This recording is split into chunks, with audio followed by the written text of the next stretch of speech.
Hello everybody, it's Andy again. I'm just in my kitchen now. So what I'm going to do is show you what to do. The painting's now dried. I'll show you the painting now. There you go. So that's from the last, leading on from the last videos. There's 3 episodes I've split down. It was an hour and a half long, so they're in 3 parts there. So if you have a look at the previous videos on this, I'll give you an idea. Okay. So basically, the painting's now dried. I've been having a look at it and what other aspects I can do on this. Now, on this section here, there's like a blue area. I'm not quite happy with that because it's standing out. So once I've done my characters and all my inking, I'm going to do another character on this central bit, but looking towards the Urbis building as a separate figure to the rest of them. So that's what I'm going to do. So what I use for my inking is, that's what it is. It's a rotring pen that draftsmen used to use. They've used computers nowadays. I don't work in a draftsman office, so I don't know. So basically, we've got buildings in the background, and I've got my characters in front, and I've got the tram there as well. So it's just a case of just a freestyle movement, putting down little lines in an impressionistic way of buildings and windows and things. So just going to carry on doing that as we speak, just to get an impression of windows. It just adds, it's just what I do. I'm not, like I say, it's not telling you how to do it, it's just showing you what I do. So just in a quick free flow movement. It's what I call the croquis method, which is a quick free flowing movement.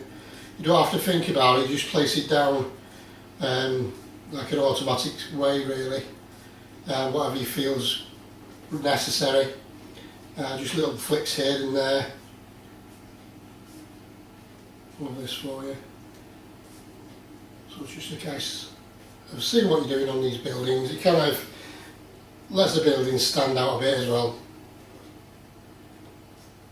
Like I say, it's just an impressionistic style that I do, and it's the like I said, the croquis method, free flowing style on this. Now I'm on the tram, just going to do variation, ink variations around. So I'm going to put some writing on there in there as well. My eyesight's not what it used to be. I used to do really detailed work. But my eyesight's gone worse now anyway. I'm just putting Manchester on that. And I'll put, that's what I should put in there. I'll put Deansgate on there. Manchester and Deansgate. That's where it is, near enough. Deansgate. Just a quick style. Now, this type of style, when I was in the textile industry, we used to get a lot of designs where they kind of had this kind of ink outline as well. So I can guess I got it from that as well, like in a quick movement. Because a lot of textiles that I used to do did have this lines, and there's a lot of outlines on that as well. So I'm just adding them in.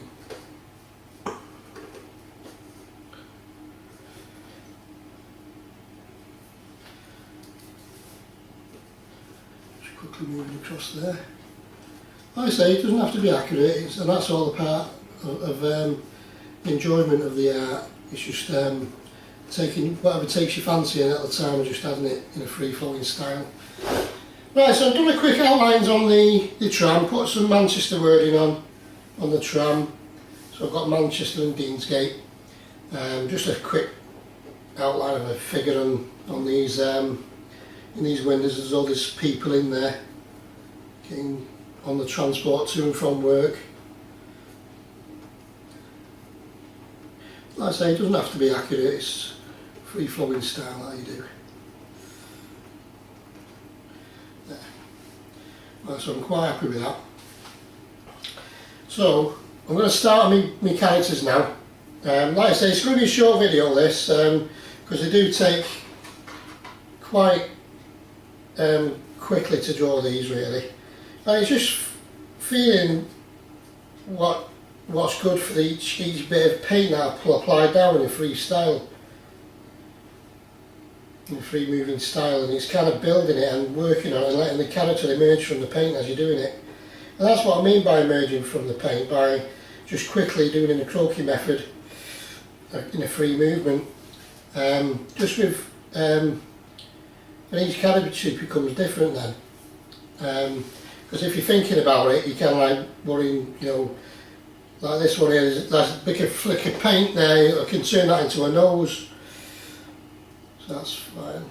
It looks like, it's a bit they look a bit weird, the characters, but I think it does bring a bit of life to them, you know. And each one's different.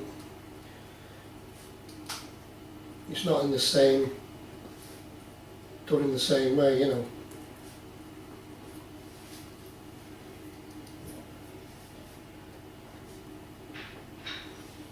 I think when Lowry was doing it, he kind of did them in matchstick, men and matchstick, cats and dogs type of thing, and he kind of put a lot. He did build a lot on his characters there, and did more detail than I would do.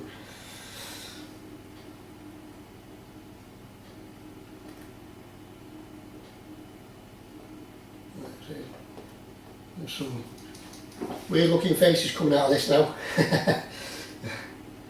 I mentioned on the last video, it's like a case of like cavemen back in, you know, they used to draw cave paintings of like sticks of, you know, just emphasis of what I don't know, an antelope or a bull would be or whatever. And it's kind of a developing a style on that really. So yeah, because when I was at university, I kind of like didn't understand all that history of art, but it was a bit of an insight on like I suppose African art as well. It's got like a bit of that kind of style as well, you know. They've got 3 characters on there now, they're looking quite alright, that I'm happy with. Like I say, if you make a mistake, you don't have to worry. It could be a happy mistake, you know, that you make. As long as you're enjoying what you're doing, and I'm enjoying it at the minute because it's free flowing and I'm not worried about what I'm putting down on the canvas. I'm just going with the flow. That's what I'm doing, kind of just going with the flow of what's on there. We're working with what paint I put down previously and what I can work out on these figures.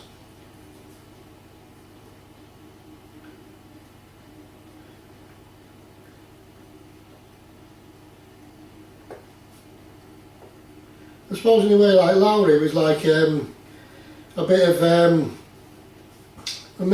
you could say a bit miserable. I'm kind of the opposite. I'm not really miserable. I'll try to look on the bright side of life. I take a leaf out of my dad's book because he's always looking on the bright side of life. I don't know how he does it, you know, but I'll try to take a bit out of my dad's book now. Let's see. These characters are coming along, I think. Like I say, for a mouth and an eye, it doesn't have to be. Don't have to be like in the shape of a face. Like primitive man, and didn't kind of do that. Like I suppose in like ritual masks and things, they're all similar type of thing.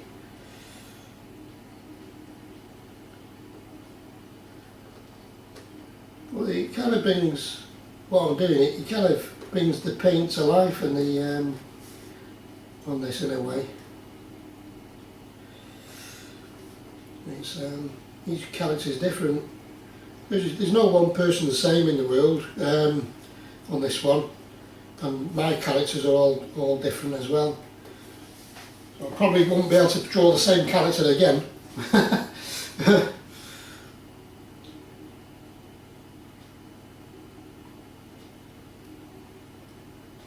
Because he's an individual there.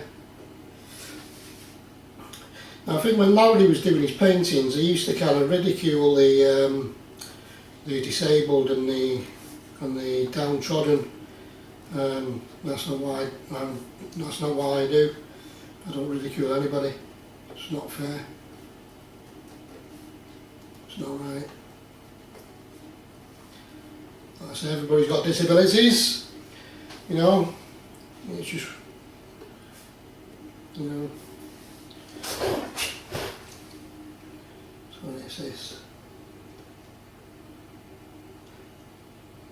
So, like I said, I'll try and tell a bit of story about my dad as well. So, one story about my dad was he was in the RAF as a gunner and a peacekeeper in Cyprus during the Cypriot uprisings, and when he was on his few occasions where he had some time off, he ended up in his poker game, and it lasted for about 2 or 3 days, this poker game, and my dad tended to seem to win everything, and he just couldn't seem to lose anyway. He won that much money that he was able to actually buy a ticket to get a flight back home to the UK to see his mum. And what he did, he bought a nice watch for me, my grandma, and he took it all the way there and gave it her, and she loved it. So yeah, that's one of the stories he did as well. It was really good.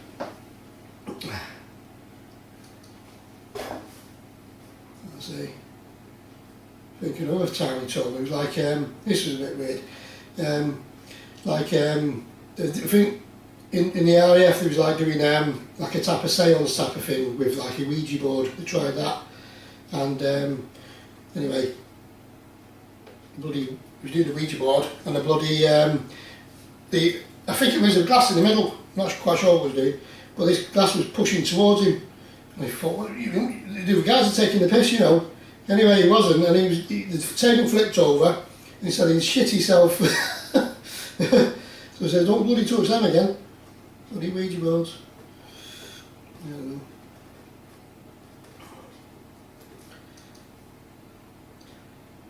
Went round to see him last night, and cheered him up, showed him the last videos that I did, and cheered him up. He sat there, looked like a cinema in there with my laptop, so yeah, that cheered him up. He likes listening to what I've been doing.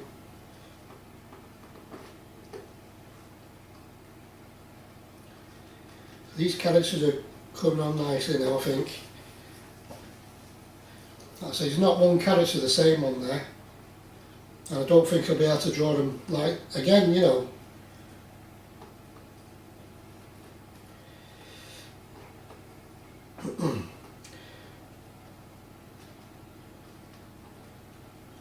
That's that.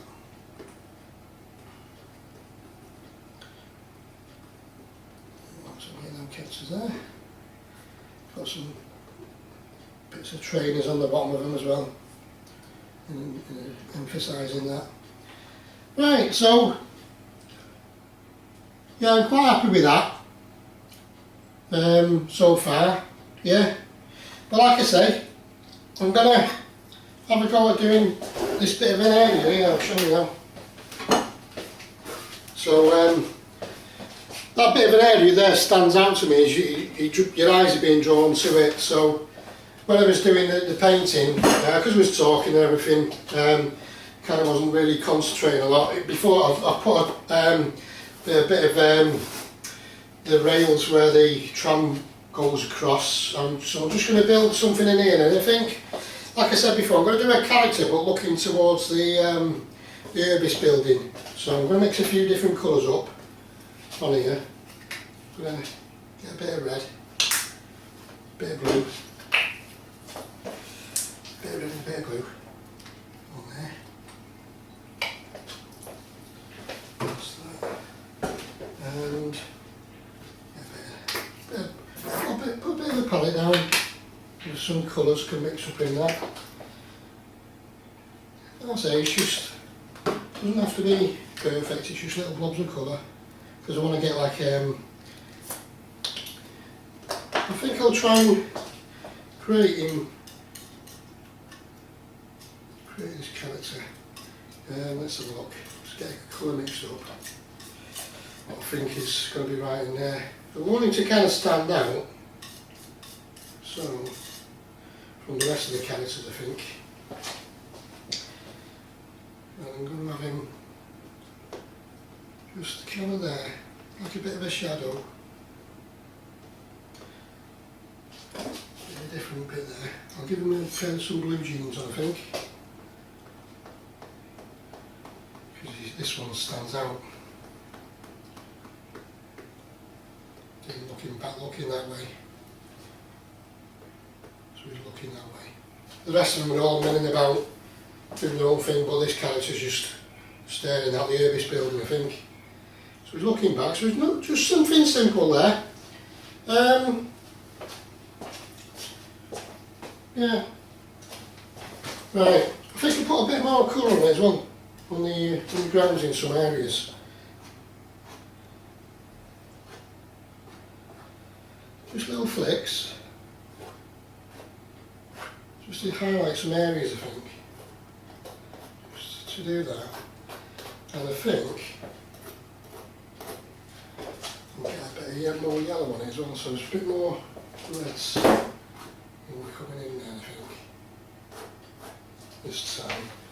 Just get a bit more colour on there, because we've got like reds in the sky, and it's kind of like reflecting that as well. So we've got like, yeah, a bit more blues on there as well I think, just to help balance it.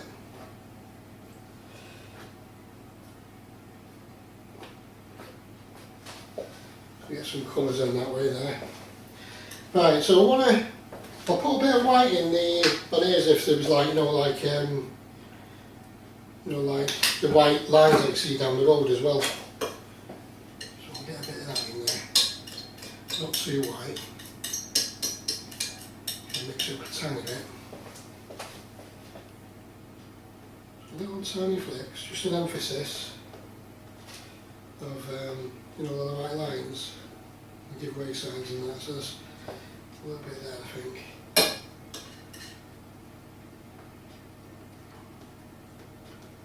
So kind of like that. And I think we're going to have some white lines coming across here as well. Which kind of breaks that up as well.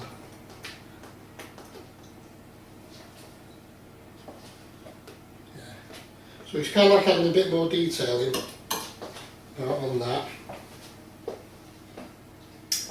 We can get a bit more yellow on the ground on there as well. Like I say, if you could overwork it, so it's going to be strike a balance really. So I'm just going to get a bit of a yellow line here.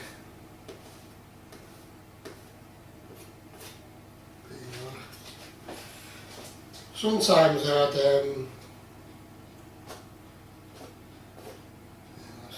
give a bit of a reflection there on the ground. As well.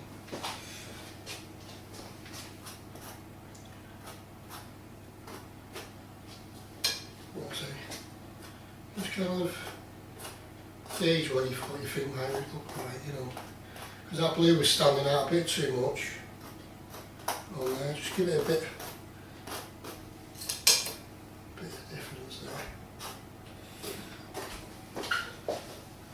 So yeah, I think I'm quite liking that now. That's kind of balancing that out a bit, I think. Just a bit in there.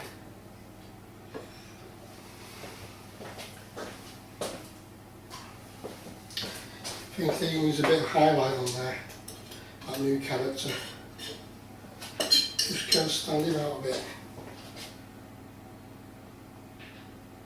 just little flecks of white. Don't have to be, you know, just flecks of white here and there. We could do it on his head there, you know, like that. There. Yeah, it's just really an emphasis on that. I think I'm quite happy with that now. Just make sure I've done it there. And after that, yeah, so yeah, I think I'm happy with that now. So there you go. That's the bit of the ground I've done. It kind of like mingles in a bit more and kind of think it kind of balances out a bit better. There's the painting now. So what I'm going to do, I'm going to leave that to dry overnight on that. So once that's dried overnight, I'll probably leave it for about a day or two, because what I'm going to do, when the acrylics have dried, they kind of dull down a bit. So, and because my characters are in ink, so because my characters are in ink, obviously you don't want to get it wet and ruin it. So what I do is I get varnish, and I varnish the whole lot, and what it does, it brings out, zips the colours off the paint and off the canvas, and it protects the canvas and painting itself as well. So that's what I kind of do. So the next video that I'm going to do is just basically going to show you how I put my varnish down, because you've got to be careful with these characters, because if you do it too much you can smudge them and they go and ruin. So that's the next thing I'm going to do for the next video. Thanks very much for taking the time today. I hope you enjoyed that, and I'll see you in my next video. That will be the last video on that one, and then I'll be doing, after that, I've got the Leeds football ground I'm going to do. So I can't. You have a good day, and be positive, guys, and see you next time.